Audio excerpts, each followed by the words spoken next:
Good morning. As of today, at 10:30 a.m., there are just under 5,000 people hospitalized with COVID-19 in Pennsylvania.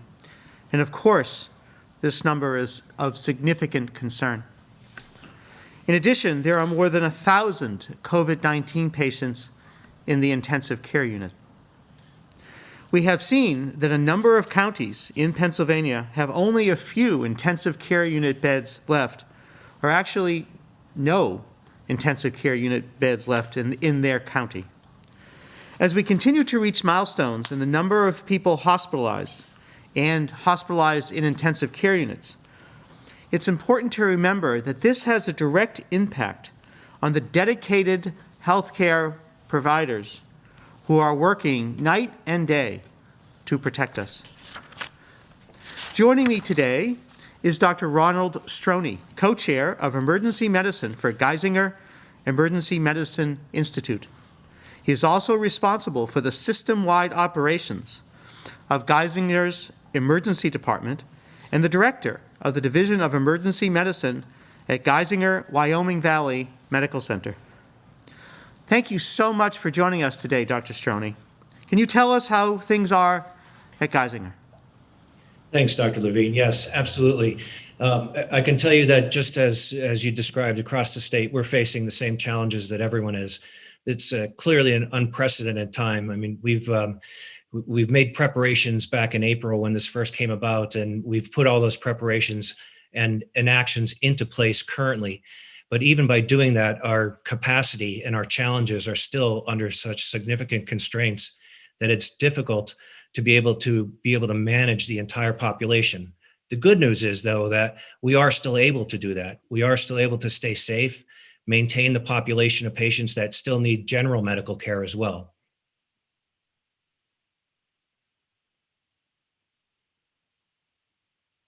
And the work of your teams. We know that your schedule is extremely busy, and we appreciate you joining us. And I would really like to say that we thank you and thank all of the healthcare workers at Geisinger and throughout Pennsylvania for their dedicated work to save lives with patients with COVID-19 and for other general medical and surgical patients, as you said. We certainly owe you a debt of gratitude, and you all are on the front lines, so thank you. I don't think we can reciprocate that enough, and I would echo that statement to all healthcare workers across the state, not just at Geisinger. I think everyone is going through this. It is a very emotional and mentally difficult time for a lot of workers. And what we're doing is we're trying to provide for everyone across the state. So thank you. Thank you. Since the start of this pandemic, we have worked to ensure that our healthcare systems do not become overwhelmed. As you know, last week I issued an order related to hospitals that will require elective procedures to stop if triggers are met that include staffing, COVID surge, and bed capacity. To date, no healthcare coalition region has met all three triggers. However, the Southwest PA region and the Keystone region coalitions have met the staffing trigger. As a reminder, this means that a third or more of the hospitals in the region anticipate staffing shortages within the next week. To address this, the coalitions are using our healthcare preparedness structure to ensure regional coordination to address medical surge and resource needs at the regional level. And the Department of State and the Department of Health have issued waivers to allow more healthcare providers to provide care in Pennsylvania's hospital. But it is so important to remember that all of us have to be mindful that we all have a role to play in what is happening in the hospitals right now. You might not need hospital care right now. You might not have a loved one in the hospital right now. But what is happening in our hospitals has a direct impact on you. It has a direct impact on the mitigation steps you have to take in order to contain the spread of the virus. It has a direct impact on your community and the healthcare workers who live right there in your area. And it has a direct impact on other healthcare services that you might need that are not related to COVID-19. We are certainly not through this yet, and we cannot return to life as normal right now. Everyone is impacted by COVID-19, everyone.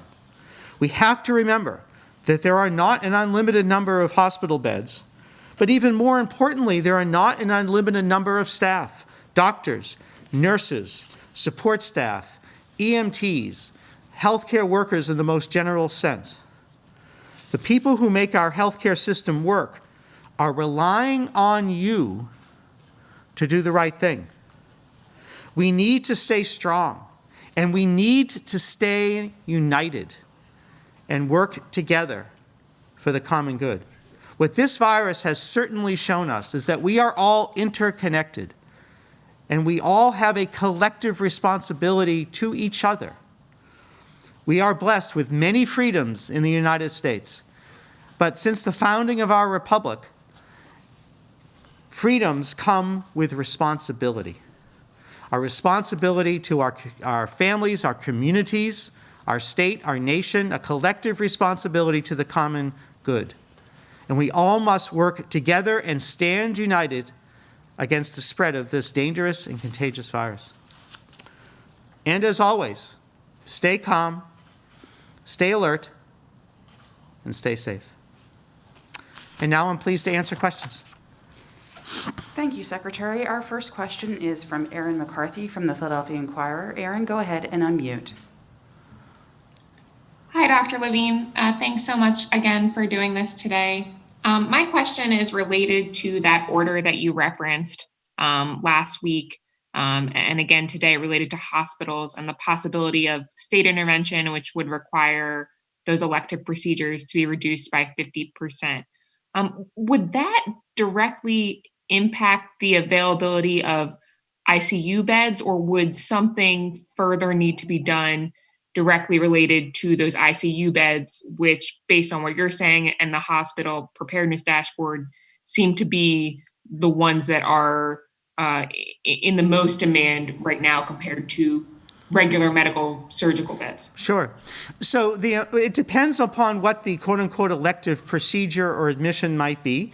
If the elective procedures was, for instance, a cardiac bypass surgery, the person would actually be in the intensive care unit. Many other electives would not require that.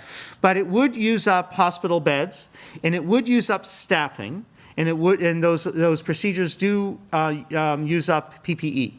And so it all relates. And so what the hospital has control over are their quote-unquote elective admissions, procedures, et cetera. Some of those are more elective than others.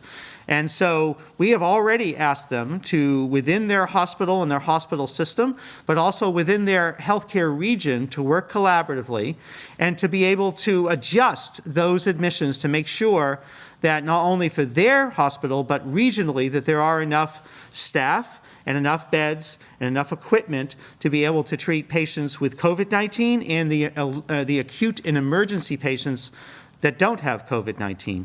And so many hospitals that have had staffing shortages or bed shortages have already adjusted their elective admissions to do that. What this order does is if a region is challenged for two of those variables, including staffing, which is the one that has been, the one that's been positive in two regions, that then they would decrease it for 50% throughout the region for 1 week as they work collaboratively to make sure there are enough resources. And Doctor, the staffing shortages that you mentioned, particularly in the Southwest and the Keystone regions, are they because staff are getting sick with the virus or quarantining because of contact with someone, or are there other reasons for this shortages right now? Mm-hmm. Well, all of the above. And so, there are staff that are being diverted to patients who have COVID-19 and in COVID-19 units. So there's in hospitals that have high rates of COVID-19 patients, there's a lot of staff being used for that. But also, as you said, there are staff that have COVID-19 and have to isolate at home, and hopefully they're doing well. And there are staff that have to quarantine. So there are many different reasons why there might be staffing issues. Next up is Jim Millward from KYW News Radio. Jim, go ahead. Hey, good morning, Doctor. Yesterday, Montgomery County Commissioner Val Arkush said that in the spring, when there were concerns about hospital availability, the National Guard was able to come to southeastern PA because it was more regional. But she said that's not really an option now. Wondering if you can elaborate on the strain or the availability of the National Guard and what role they might be able to play or what role they are playing right now as this unfolds. Sure. Well, we would certainly offer our thanks to our really courageous National Guard members who have been deployed throughout the COVID-19 pandemic and the emergency. Right now, actually, we have multiple teams of National Guard, and they are working with us in the long-term care setting. And so it's not, they're not really available to go into hospitals because they're fully employed and fully deployed to nursing homes and other long-term care facilities that are challenged. And so they can't be in two places at once. And so right now, that's their mission. Thank you. Next up is Tyler Pratt. Tyler, go ahead and unmute. Hi, Dr. Levine. Thank you for holding this conference today. I have a question in two parts, and I will give you the first one. First, it is Dr. Jerry at St. Luke's here said the number of available ICU beds listed on the state's COVID dashboard isn't an accurate representation of what's actually available. So for local regions trying to track hospital beds, what does the data actually reflect? Well, I'll have to talk to Dr. Jarrett in terms of the specific numbers he's referring to. But we have a certain number of licensed intensive care unit beds in the state, and we know that number. But actually, hospitals have been converting general medical surgical beds and other units as intensive care units, adding the equipment and the staff to do that because they have to take care of COVID-19 patients and then other intensive care unit patients. And so there are times where there are actually more beds than our quote-unquote licensed beds. We know that, and we've approved that. So that might account for that discrepancy. Hospitals have been diverting other beds to intensive care unit beds to take care of the load. Thank you. And just as a follow-up, thinking about a vaccine, he says that we could begin distributing the vaccine around December 15th. So how does the state rule who gets the vaccine line up with federal guidelines? Sure. Well, all of this is evolving at very quick speed. So in terms of Operation Warp Speed, so I guess that's appropriate. In terms of the priority list, there was a meeting from the Advisory Committee on Immunization Practice, or the ACIP at the CDC earlier this week, and they put forward some recommendations. Their written recommendations will be coming out soon. Now, of course, the Pfizer vaccine will go first to the FDA on the 10th. We will await the FDA's official declaration that this is a safe and effective vaccine to distribute and administer, and then we will be doing that. So Operation Warp Speed will be delivering the vaccine, the Pfizer vaccine, to hospitals and health systems in Pennsylvania that have the capacity for that storage and administration. That's the one that has to be stored at minus 80 degrees centigrade or Celsius. And then we stand ready to work with them on the plan to deploy and administer the vaccine. Those will be going to healthcare workers, and healthcare workers in a broad definition. And then as part of also part of Phase 1A, when the vaccines are available, they'll be going to Walgreens and CVS for distribution to immunize the staff and the patients in nursing homes and then other long-term care facilities. About a week after the Pfizer vaccine goes to the FDA, the Moderna vaccine goes to the FDA, and then we'll hope for that approval, and then we'll work to distribute that also to hospitals, and then through CVS and Walgreens to those long-term care facilities. Next up is Samantha Galvez from Fox 43. Go ahead, Samantha. Hi, Dr. Levine. You said a third or more of the regions could be anticipating staffing shortages next week. how does this impact people who have hospital needs that, might not be COVID related? We've been told this whole time to not avoid hospital care if you need it, but could that change? Well, we don't want people to avoid medical care, both outpatient and hospital care, if they need it. So if they need acute care, they should seek it. If people have chronic medical problems, they should definitely seek care. What the hospitals are going to have to do is to balance their resources to take care of both the patients with COVID-19 that require hospitalization, as well as the acute patients that don't have COVID-19. To do that, they will need to manage their quote-unquote elective admission list, either for elective medical admissions or elective surgical admissions. Some of those are really not so quote-unquote elective and have to happen for instance, a cancer biopsy or something. Others might be actually less urgent and can be postponed to save resources. So we have called upon over the last number of weeks for the hospitals and the health systems to work within their facilities as well as regionally to make sure that we have the capacity to take care of all the patients that are in need. Next up is Brett Schultes from WITF. Go ahead, Brett. Good morning, Dr. Levine. Can you hear me okay? Yes? Okay, thank you. I'm looking at the recent daily numbers, over 10,000 new positive tests, and I wonder what your data modeling going forward shows in terms of, can we expect to see this level off with the current mitigation efforts that we have in place, or is there reason to believe that the exponential growth will continue to increase, and at what point might it level off? Well, as we've said all along, there are three ways to deal with the pandemic. Containment, that involves the testing and contact tracing that Director Huff spoke about yesterday. There are mitigation efforts, and we have increased our mitigation efforts over the last number of weeks.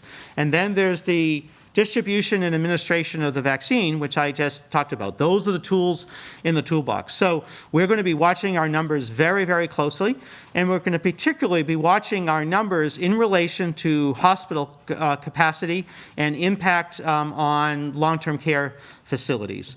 It's hard for me to predict the future in terms of what mitigation measures might be necessary, but right now we're going to be observing the impact of the mitigation measures that we put in place. Modeling done by the IHME, or the Institute for Health Metrics and Evaluation at the University of Washington, as well as modeling done by Dr. David Rubin and his team at the Children's Hospital of Philadelphia, are very concerning about increases in the number of cases, increases in the number of patients in the hospital intensive care units, and then increases in death. So we're going to be working through with all the tools in our toolbox to try to limit the spread of COVID-19. Dr. Levine, if I would just be able to ask a quick follow-up, at what point might any additional mitigation measures be put into place, and are there even any on the table at this point that would be feasible or workable? Well, again, it's hard for me to predict the future, but we're going to be watching our numbers carefully. And I mean, in the end, we'll do whatever is necessary to protect the public health of Pennsylvania. But I certainly don't have any details at this time. Next up is Seth Kaplan from ABC 27. Go ahead, Seth. Thanks for taking the question.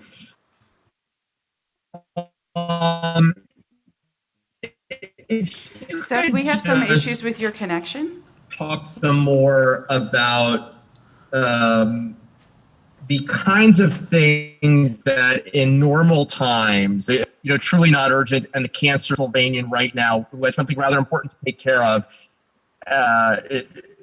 If we don't avoid the overwhelming the healthcare system. So you were breaking up a bit, but if my understanding correctly is what type of procedures are more urgent and need to be done now, and what type of procedures could wait. That is really up to a patient and their physician and their healthcare team to decide what would be necessary now and what could wait. But hospitals do have the ability to manage their beds and to manage their capacity and their staffing ratios, and we are calling them to do that to make sure that we have the capacity to take care of any COVID-19 patient or non-COVID-19 patient in urgent need of hospitalization. Thank you. Next up is Sam Rulin from the New York Daily Record. Sam, go ahead and unmute yourself. Hello, Dr. Levine. Thank you for taking my question today. Mine is in regards to the vaccine, and it might be a little premature, but when it comes to administering the vaccine to the general population and who it's kind of going to take to administer that, as our healthcare systems are being overwhelmed and as staffing becomes a concern, is there going to be an issue when it comes to hospitals needing to have nurses and staff kind of now administering the vaccine? You know, will that take away their time that would be kind of direct patient care?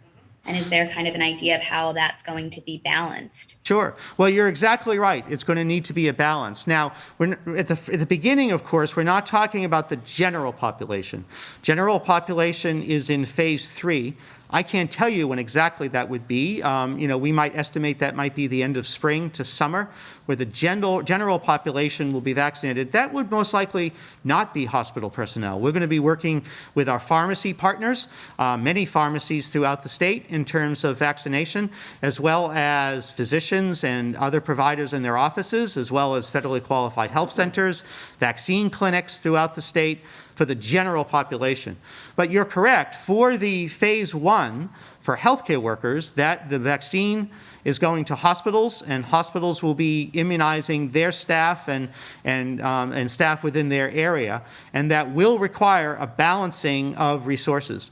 Now, Operation Warp Speed will be sending what they call the kitting, which involves the needle, the syringe, the swab, the materials necessary to administer a vaccine. So the key is actually going to be personnel, and the hospitals will need to balance that, and we'll work with them.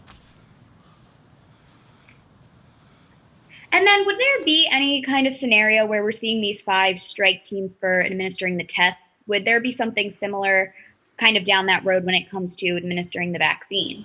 Well, we'll see as we get to phase 2 and phase 3, whether we do have mobile capacity to be able to go to rural areas or certain urban areas to be able to administer the vaccine. That's very possible. That will not be how phase 1 is done, as I just described. But as we get to phase 2 and phase 3, that's an option. Next up is Tom Ford from the Borough Newspaper. Tom, go ahead and unmute yourself.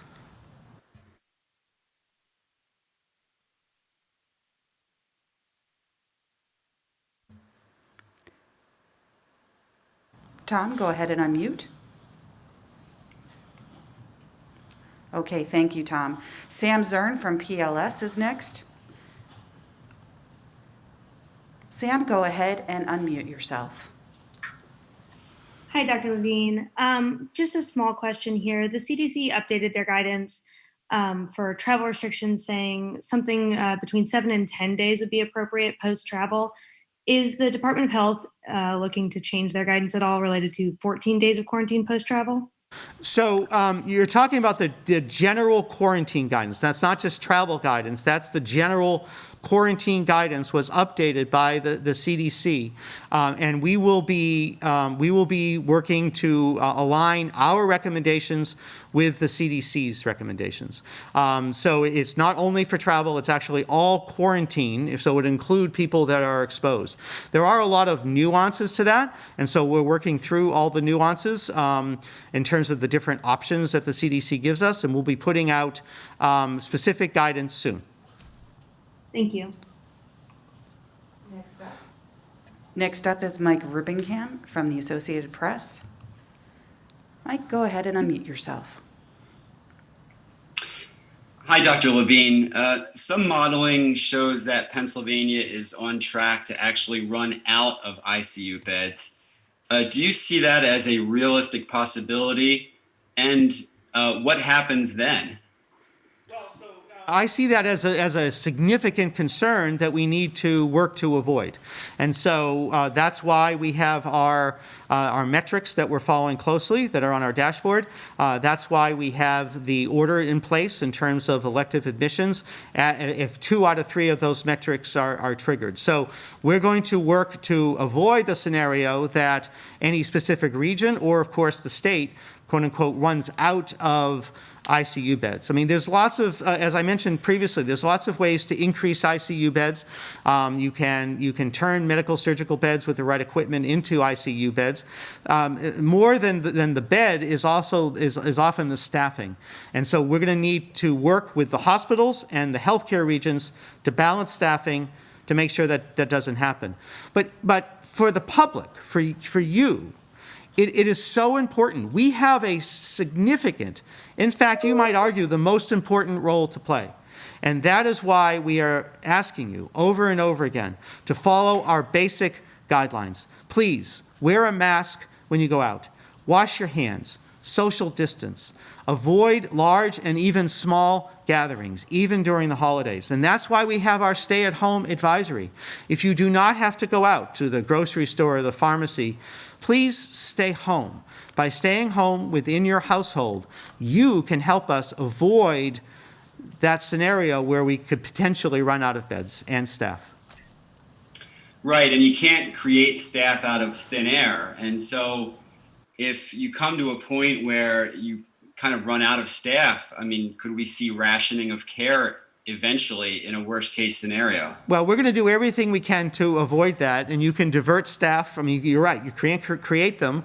We can't just, I mean, staff are in incredible need throughout the entire country, so they would have to be diverted from one area or one hospital to another area or another hospital, which then, potentially puts other care at risk. And so that's why it is within our power, our collective power, and if we stand united and follow the guidelines, we can prevent that from happening.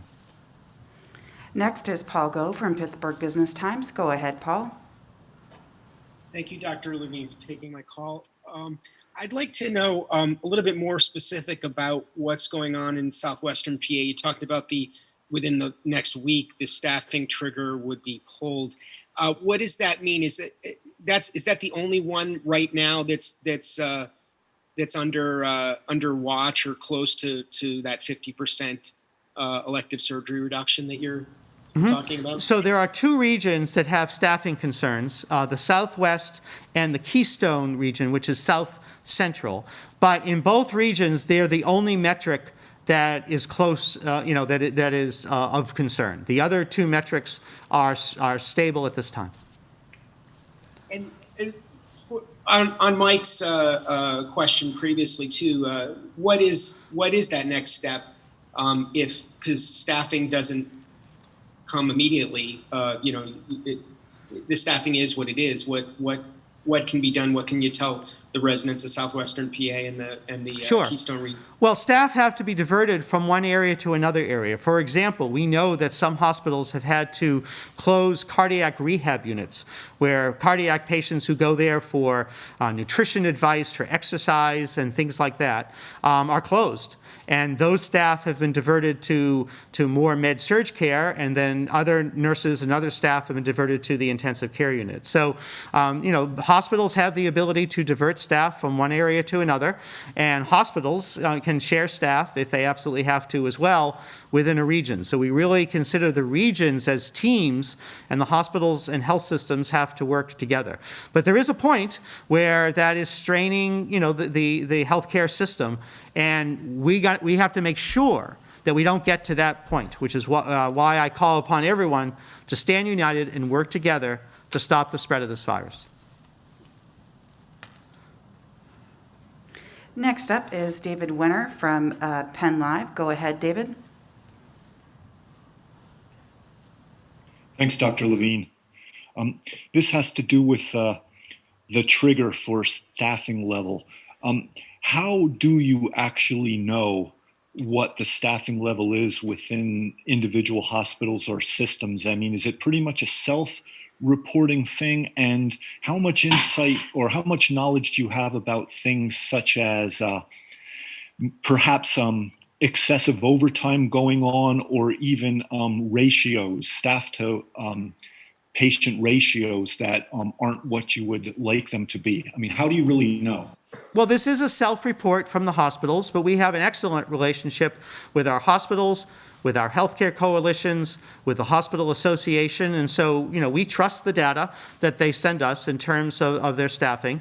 And we get reports from them when they have to do things that are not usual not usual in terms of regulations, like having patients in the hallway, or having to a patient has to stay in the ER a longer period of time, and and whether they have to divert staff. So we get all of those reports from the hospitals, and we follow them all really closely. And we trust the hospitals. I mean, we're all in this together, and we trust their data that they are sending to us. Okay, and if I could, I would just like to ask you about your confidence in the supply of healthcare workers. I ask that from the point of view that the agencies, we know they exist, but I imagine they're under tremendous demand right now, or at least potentially under tremendous demand from everybody. And we also know this is going on virtually in every state. I'm trying to find out how much of a cushion in staff you believe might actually exist, and what your level of concern is that there eventually might not be enough. Well, we have a significant level of concern about the amount of staff, because you're right, it's not infinite, and other contractors that they might work with, are in need. Those staff are in need throughout the country, and so this is a national emergency. And really, we need national leadership to be able to address this. And we need, within our state, all of the hospitals to work together to make sure, especially as we have in our regional coalitions, to balance the staffing needs. And that's why, as I've said before, we all need to stand united and work together to stop the spread of the virus. And so this is a very, very significant issue. And even for people who say that they haven't seen anybody with the virus, or they haven't seen anybody very sick, that's wonderful, and I'm glad they're so fortunate. But there are so many people who are not so fortunate, and we hear that the information, for instance, from the doctor from Geisinger all the time. I hear from physicians and from hospital leadership all the time, and our quality assurance staff hear from the nurses and other staff about how strained the hospitals are. And you can see from other states what happened in New York and New Jersey, for example, in the spring, what happened in Florida and Texas and Arizona this summer, what happened in Wisconsin, North Dakota, South Dakota over this fall, how difficult it can get. And so that is why we have these messages that we're putting out, so we can all work together.